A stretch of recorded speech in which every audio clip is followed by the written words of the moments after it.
अनंतकोटी ब्रह्मांड नायक राजाधिराज योगिराज अक्कलकोट निवासी सद्गुरु श्री स्वामी समर्थ महाराज की जय। अवधूत चिंतन श्री गुरुदेव दत्त श्री स्वामी समर्थ। आपल्या सर्वांचे भक्तवत्सल या माझ्या यूट्यूब चॅनलवर सहर्ष स्वागत आहे।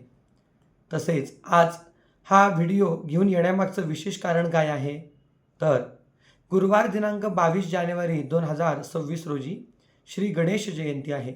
अर्थातच भगवान गणेशांच्या जन्माचा दिवस आहे आणि गणपती बाप्पांच्या कृपा आशीर्वादाने आपल्या सर्व इच्छित मनोकामना पूर्ण करून देणारा हा दिवस ठरणार आहे।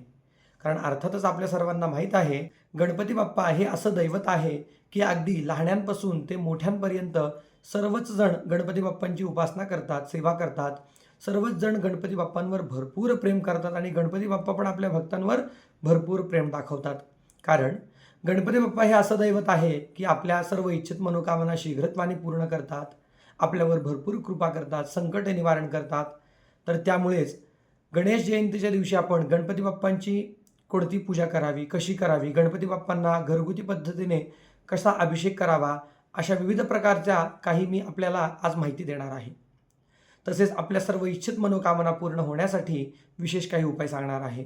प्रामुख्याने विद्यार्थ्यांना विद्याभ्यासामध्ये उत्तम यशप्राप्ती होण्यासाठी, तसेच जे नोकरी करतात त्यांना नोकरीमध्ये यशप्राप्तीसाठी, ज्यांचा विवाह योग येत नाही त्यांचा विवाह योग शीघ्रत्वाने येण्यासाठी, किंवा ज्यांच्यावर भरपूर कर्ज झालेलं आहे ते कर्ज कमी होण्यासाठी आणि आपल्या घरामध्ये सुखसमृद्धी प्राप्त होण्यासाठी विशेष काही उपाय, उपासना आणि गणपती बाप्पांची सेवा सांगणार आहे। तर हा व्हिडिओ आपण शेवटपर्यंत पहा, नक्कीच आपल्याला लाभाचा ठरणार आहे। तर सर्वप्रथम आपण जाणून घेऊया दिनांक 22 जानेवारी रोजी श्री गणेश जन्माचा दिवस आहे। मग गणपती बाप्पांची आपण उपासना कशी करावी, गणपती बाप्पांना अभिषेक कसा करावा, तर आपल्याला 22 तारखेला सर्वप्रथम सकाळी सूर्योदयापूर्वी उठून स्नान करायचं आहे। कारण सूर्योदयापूर्वी स्नान केल्याचे अनेक प्रकारचे लाभ सांगितलेले आहेत, त्यामुळे सूर्योदयापूर्वी आपण स्नान करावं। त्यानंतर सगळ्या घरच्या देवांची आपण पूजा करावी। तसेच बाकी सगळ्या देवांना वेगळं एका तांबणामध्ये किंवा ताटामध्ये घ्यावं आणि गणपती बाप्पांना सेपरेट एका ताटामध्ये आपण घ्यावं, तांबणामध्ये। सर्वप्रथम गणपती बाप्पांना आपण अक्षता अर्पण कराव्यात आवाहन करण्यासाठी। त्यानंतर गणपती बाप्पांना आपण थोडंसं पाणी घालावं। जर आपल्या घरामध्ये गंगाजल असेल, कोणत्या तीर्थाला जर आपण गेले असाल तर ते गंगाजल थोडंसं घालावं। त्यानंतर गणपती बाप्पांना आपल्याला पंचामृत अर्पण करायचं आहे। दही, दूध, तूप, साखर आणि मध ह्या गोष्टी एकत्र करून गणपती बाप्पांना आपल्याला द्रव्य स्वरूपाने घालायचं आहेत। पंचामृत झाल्यानंतर आपण गणपती बाप्पांना परत थोडंसं पाणी घालायचं आहे। गणपती बाप्पांना गंध, पुष्प, त्याचप्रमाणे दुर्वा अर्पण करायचे आहेत आणि गणपती बाप्पांना आपण आता दुधाचा अभिषेक करायचा आहे। दुधाचा अभिषेक का? कारण दूध एकमेव असं द्रव्य आहे की सगळ्या देवतांना हे प्रिय आहे आणि दुधाने आपण जर देवांना अभिषेक केला तर आपल्या मनोकामना शीघ्रत्वाने पूर्ण होतात।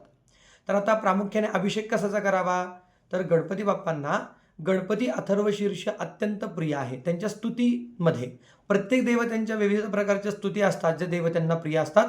तसेच गणपती बाप्पांना सर्वात जास्त कोणती स्तुती प्रिय आहे तर ती म्हणजे गणेश अथर्वशीर्ष किंवा गणपती अथर्वशीर्ष। तर आपल्याला जर गणपती अथर्वशीर्ष घेत असेल तर आपण 1, 2, 3 अधिक संख्येमध्ये आपण ते म्हणून गणपती बाप्पांवर दुधाने अभिषेक करायचा आहे।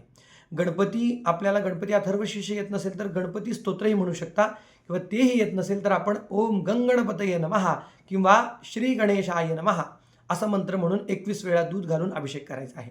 अभिषेक झाल्यानंतर गणपती बाप्पांना थोडंसं अत्तर लावायचं आहे। कोमट पाण्याने स्वच्छ धुवून घ्यायचं आहे। गणपती बाप्पांना स्वच्छ पुसून त्यांना आपण आपल्या देवघरामध्ये आसनस्थ करायचं आहे।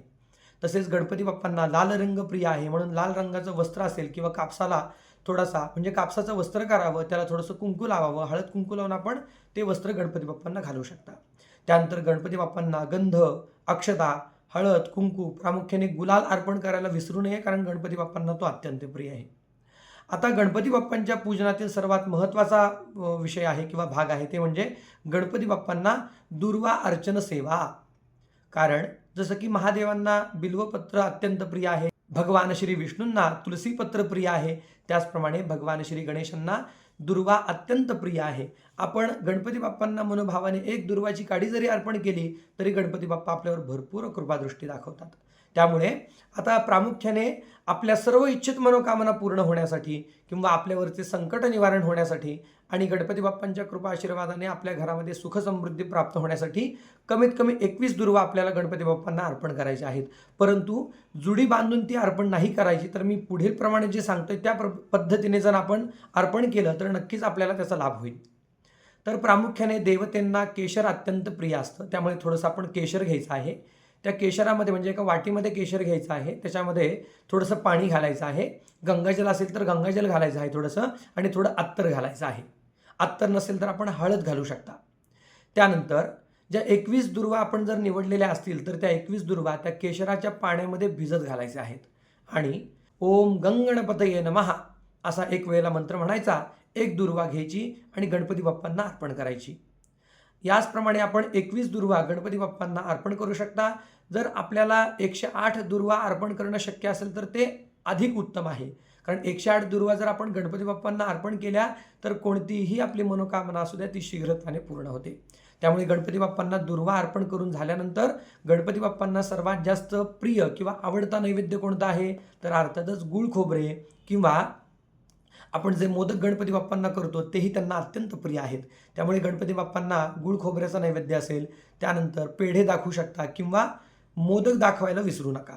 पण अगदी सकाळच्या वेळी आपल्याला मोदक करणं नाही शक्य झालं तर आपण सकाळी गूळ खोबऱ्याचा फक्त नैवेद्य दाखवावा आणि गणपती बाप्पांची महाआरती करावी. आरती झाल्यानंतर गणपती बाप्पांची मनोभावाने प्रार्थना करावी आणि ओम गंगणपतये नमः या मंत्राचा कमीत कमी घरामध्ये बसून 108 वेळा जप करावा. तसेच ज्या लोकांना ही सेवा करणं शक्य नसेल तर त्यांच्यासाठी दुसरा उपाय. दिवसभरातून आपण गुरुवारी म्हणजेच गणेश जयंतीच्या दिवशी सकाळपासून रात्रीपर्यंत कधीही दिवसभरातून आपल्याला गणपती मंदिरामध्ये जाणं शक्य असेल तर अवश्य जावं. तसं तर सर्वच जण गणपती मंदिरामध्ये जाऊ शकतात गणपती बाप्पांच्या दर्शनासाठी. तर आपण गणपती बाप्पांच्या दर्शनाला जायचं आहे. गणपती बाप्पांना गूळ खोबरं 21 दुर्वा आणि कोणत्याही लाल रंगाचं पुष्प गणपती बाप्पांना अर्पण करायचं आहे. तसेच आपण गणपती बाप्पांच्या मंदिरामध्ये बसून अथर्वशीर्ष किंवा गणपती स्तोत्र यांचा 21 वेळा पाठ करायचे आहेत. हे जर शक्य नसेल तर आपण ओम गंगणपतये नमः या मंत्राचा कमीत कमी 108 वेळा तिथे बसून जप करावा. गणपती बाप्पांना नमस्कार करावा, गणपती बाप्पांचं दर्शन करावं, आपल्या सर्व इच्छित मनोकामना गणपती बाप्पांना सांगाव्यात आणि आपण आपल्या घरी यावं. घरी आल्यानंतर आपल्या सर्वत्र किंवा एकत्र कुटुंबियांना घेऊन गणपती स्तोत्राचं पठण करावं, भजन करावं, गणपती बाप्पांचं नाम घ्यावं. ओम गंगणपतये नमः या मंत्राचं उच्चारण करावं. लहानांपासून मोठ्यांपर्यंत सर्वांनीच गणपती बाप्पांची जर ही सेवा केली तर अर्थातच गणपती बाप्पांच्या कृपा आशीर्वादाने आपल्या सर्व इच्छित मनोकामना पूर्ण होतील. आपल्या इच्छित मनोकामना पूर्ण होऊन आपल्या घरामध्ये सुख समृद्धी धनधान्य प्राप्त होईल. आपण गणपती बाप्पाची अत्यंत साधी आणि सोप्या पद्धतीने अशा पद्धतीने जर आपण सेवा केली तर नक्कीच गणपती बाप्पा आपल्यावर भरपूर कृपादृष्टी दाखवतील. कारण शास्त्रामध्ये म्हटलेलं आहे कलौ चंड विनायकौ. कलौ म्हणजे कलियुग, चंडी म्हणजे देवी भगवती आणि विनायको म्हणजे गणपती बाप्पा. या कलियुगामध्ये भगवान गणेश आणि माता पार्वती म्हणजे दुर्गा माता यांची सेवा सर्वात लवकर किंवा शीघ्रत्वाने फलदायी ठरते. त्यामुळे गणपती बाप्पा असे आहेत की आपल्या इच्छित मनोकामना शीघ्रत्वाने पूर्ण करतात.